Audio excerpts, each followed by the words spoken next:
Hi అందరికీ. మీలో ఎంతమందికి చపాతీలు మంచిగా వేయడము అంటే పర్ఫెక్ట్గా రౌండ్గా వేయడం వచ్చో కామెంట్ చేయండి. నాకైతే చపాతీ వేయడం రాదు. పెళ్ళికి ముందుకి అసలే రాకపోతుండే, ఇప్పుడు ఇక కొంచెం కొంచెము నేర్చుకున్నాను అనమాట.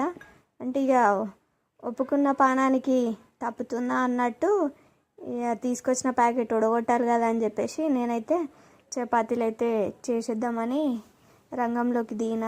ఇక పిండిలు ఏమైనా ఉందేమో అని చెప్పేసి ఫస్ట్ అయితే జల్లడ పట్టుకున్నా, కాకపోతే అందులో ఏం లేదు. ఇక పిండిని అయితే మంచిగా కలుపుకున్నా. నేనైతే ఇంతకుముందుకి ఎప్పుడు కలిపినా కానీ పిండి గట్టిగానే అవుతుండే, లేకపోతే మెత్తనని అవుతుండే. కాకపోతే ఈ మధ్య ఎందుకో కొంచెం పర్ఫెక్ట్గా అయినట్టు అనిపిస్తుంది, మంచిగా వస్తున్నాయి.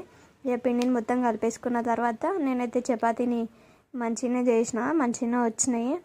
అండ్ 1 కేజీ ప్యాకెట్ని మీరు ఎన్నిసార్లు చపాతీలు చేస్తారో కామెంట్ చేయండి. నేనైతే చాలా కష్టంగా ఒక 4-5 సార్లకైతే చేసేస్తాను అనమాట. ఇక చేయరాదు కాబట్టి ఎప్పుడైపోతే అప్పుడు అన్నట్టు తొందర చేస్తూనే ఉంటా.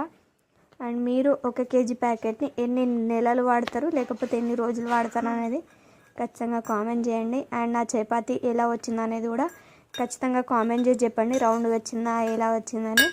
ఇక వీడియోని ఇంతవరకు అయితే చూస్తున్నారు కదా, ఒక లైక్ ఇచ్చి కొత్త వాళ్ళైతే సబ్స్క్రైబ్ చేసుకొని వెళ్ళండి. Thank you.